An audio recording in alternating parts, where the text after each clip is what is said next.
Hey, what's going on, guys? This is Jay here. Welcome to Faith Evolved, where I talk about all things spiritual, metaphysical, philosophical, and mental health. And I just want to say, well, today's March 9, 2022, and this is my 3-year anniversary of Faith Evolved. And so far, I got 512 subscribers. I want to thank each and every one of you for subscribing to my channel. And for those who have been here for the first time, well, there's not any specific topic today, but I am going to be talking about, some of my hopes and dreams for the future of this channel, as well as some projects that are going to be coming up. So again, if it's the first time here, check out the video section, peruse the titles, see if anything looks good and resonates, and I appreciate you watching. And if you like what you see and like what you hear, please subscribe to the channel, share it on your social media, and like the video. And of course, if you have anything you want to say, leave it in the comments below. And of course, don't forget to hit that subscription bell so you get notified anytime I release any new videos. All right, so I just got off a call with some friends from the Urantia Book Facebook group where I met them, and we're just getting started with our Urantia Book short stories project. And the goal with that is to eventually have a few short stories, maybe 10, 15, 20 minutes at length for each one, animated format. We're thinking maybe like Prince of Egypt or something like that, that kind of animated style, Middle Eastern, because obviously Jesus was Middle Eastern. So the goal is to come up with some stories related to Jesus that you might not find in the Bible. Obviously, you won't find in the Bible, but you will find in the Urantia Book. So that's the goal. So working on this project is myself. We have Matt, we have Charlotte, we have Giancarlo, we have Keenan, and hopefully some more folks will join in as well. We have, like I said, there's going to be some short videos which are going to focus mostly on the Jesus papers, life and teachings of Jesus, and maybe go from there. We'll do some stuff in the, relating to the first 3 sections of the Urantia Book. But looking forward to that project. Hopefully in the next few months we'll have some videos up. I'll of course let everybody know on my YouTube channel when it's done.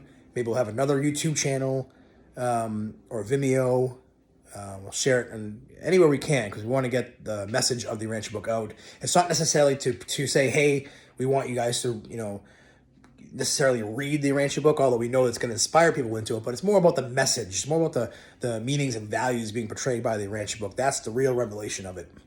So, in other related news with the Urantia Book, I am going to be hopefully soon releasing a video that's going to compare Star Trek with the Urantia Book. And as you know, Star Trek came out, I believe it was 1966 or 64. I should know this as a Trekkie, but the point is, we all know the Urantia Book was published in 1955, a full decade before, and the papers materialized in 1934, as so we're told. But even if it was 1955, it predates anything that's in the Star Trek, any series of Star Trek, and I want to do a comparison between some of the concepts displayed in the Urantia Book and episodes where these concepts were, in my mind, portrayed very eerily similar. And people say that Gene Roddenberry was a Urantia Book reader. There's no proof or evidence of that. It's nice to think that, but we can't prove it. So that should be fun. Like I said before, I'm at 512 subscribers now. My goal is to try to reach 1,000 by the end of the year. Because once I hit 1,000, I'm able to monetize and recoup some of my expenses. Again, not the main goal of my channel, but it'll be a nice landmark to get to that point. So anybody that's been viewing this channel and hasn't subscribed yet, of course, I would certainly be appreciative of that.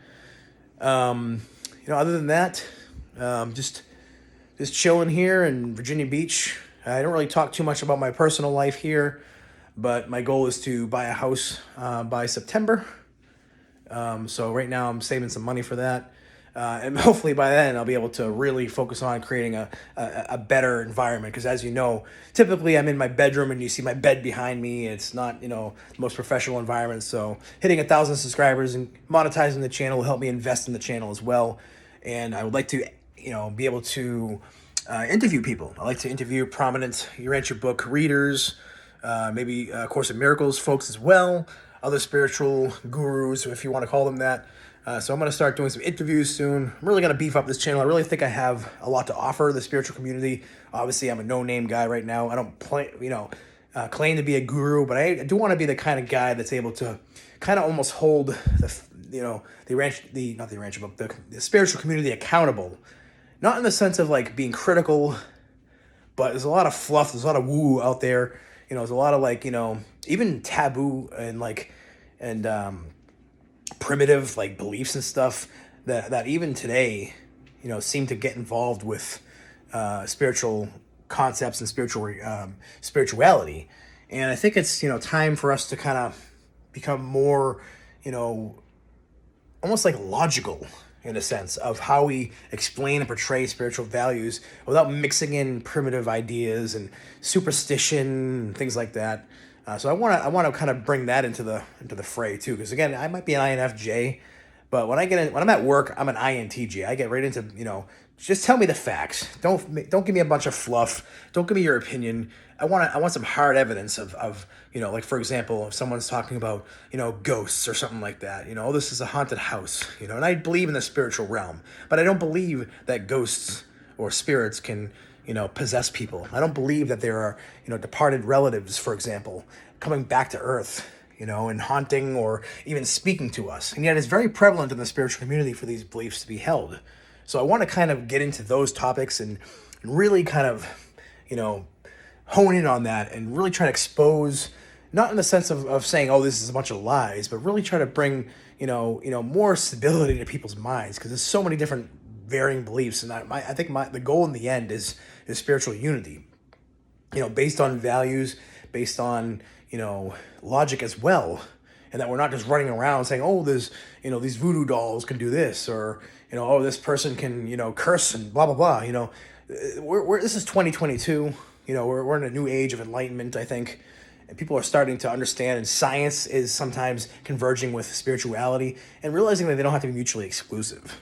So, again, this is just my opinion. It's not to, kind of poo-poo anybody else that has these beliefs. I'm sure I probably have some things that I believe that are more superstitious, Even sometimes law of attraction can be superstitious, and I'm pretty much a law of attraction, believer at this point. So a lot of these things can be stumbling blocks, and a lot of these things can also keep other people that are on the fence about spirituality, away from spirituality.